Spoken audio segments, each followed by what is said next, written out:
Hello guys, আসসালামু আলাইকুম। আপনারা সবাই কেমন আছেন? আশা করি ভালো আছেন। আজকে আমি করব গরুর মাংসের রেসিপি। আপনারা কে কে এভাবে রেসিপি করেন সবাই আমাকে কমেন্টে বলে যাবেন।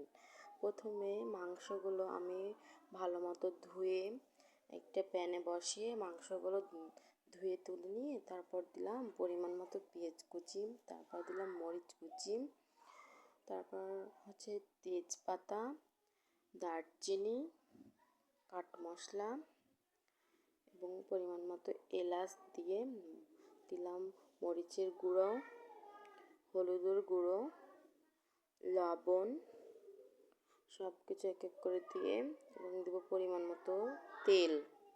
তারপর কিছুটা ম্যারিনেট করে নিব। ম্যারিনেটটা করতে হবে আস্তে আস্তে ভালোভাবে, না তো হাতে লাগবে হাড্ডিতে মাংসের। সম্পূর্ণ ভিডিওটা আপনারা দেখবেন পাশে থেকে।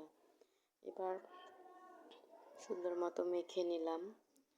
এইভাবে এই রেসিপি এইভাবে গরুর মাংসটা রান্না করে খাইলে অনেক মজা লাগে। কষিয়ের থেকে এভাবে মাখিয়ে রান্না করি আমরা বেশি। এবং দিলাম আদা রসুন জিরা বাটা। এবার দিয়ে আবারও কিছুক্ষণ সুন্দর মতো নেড়ে নিলাম। নেড়ে নেওয়ার পর এইটা কিছুক্ষণ রেস্টে রাখতে হবে, তাহলে মাংসর ভিতরে সব মশলাগুলো সুন্দরভাবে ঢুকে যাবে। তারপর চুলায় বসিয়ে দিলাম।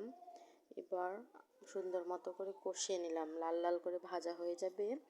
তারপর যখন দেখবো যে সুন্দর মতো ভাজা ভাজা হয়ে গেছে, তখন কিছু পরিমাণে সিদ্ধর জন্য চুলায় পাতিলে পানি দিয়ে দিব। গরম পানি দিবেন। গরম পানি দিলে মাংসটা তাড়াতাড়ি সিদ্ধ হয়। আমার রান্না করা হয়ে গেছে। কেমন হয়েছে? আল্লাহ হাফেজ।